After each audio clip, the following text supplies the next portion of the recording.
Here are your Court News Ohio top stories in 5 minutes. Court personnel statewide convened at the Thomas J. Moyer Ohio Judicial Center for the Bailiffs and Court Officers Association Fall Conference. The two-day event featured several tutorial sessions, including one which taught bailiffs how to administer Naloxone, which treats narcotic overdoses in an emergency situation. Experts say the training provides tools that can be used on the job and in real-world situations.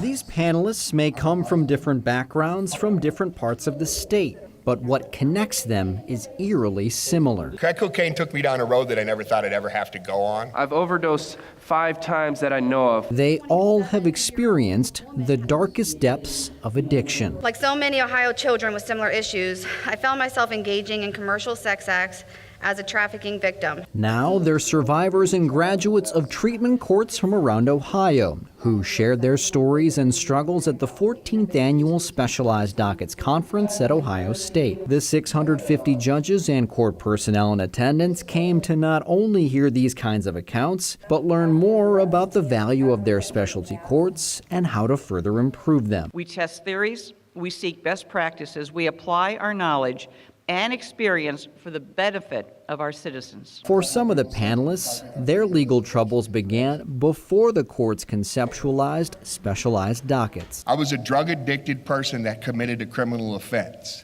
I wasn't a criminal. Leading to a vicious cycle in and out of jail until they hit rock bottom. I was charged with some felony charges, domestic violence. I was charged with an aggravated robbery and an involuntary manslaughter of my own child.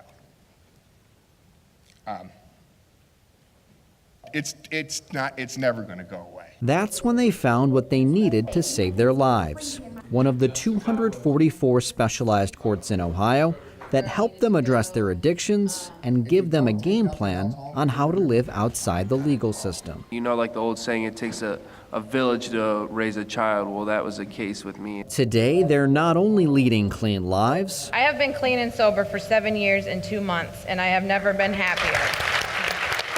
They're also making sure to help others dealing with the same kind of demons. I actually mentor in the program that I graduated from. Including as a bailiff for the judge who administered her specialized docket. I did not see that coming.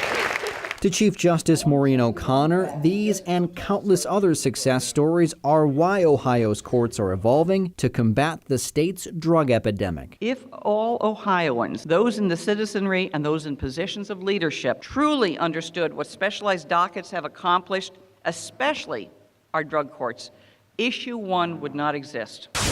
Ohio Supreme Court Justice Patrick Fischer was once just a face in the crowd, listening to what his peers and predecessors had to say. After years of standing out in the private, then public sector, others are absorbing his words of wisdom. I always ask young lawyers, why'd you do this?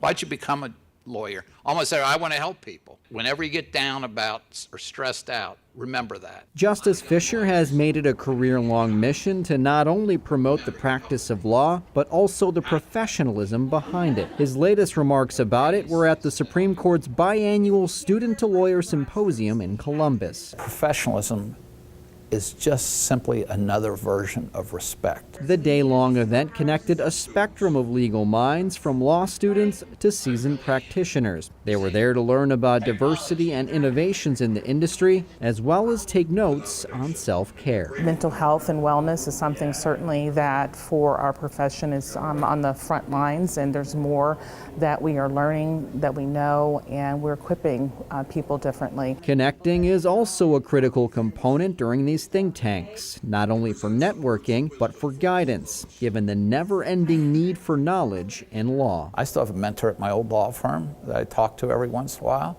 There's at least one, if not two, members of the Supreme Court that I often talk to. Having learned from many people along the way, Justice Fischer said he's happy to pay it forward to anyone at any time. That transition can really help your career and make you a better lawyer and a better person and a better citizen in our state. And that's what matters to this court and to me. And that's a look at Court News Ohio's top stories. Visit courtnewsohio.gov for the latest headlines on Ohio's courts. You can also follow us on Facebook and Twitter.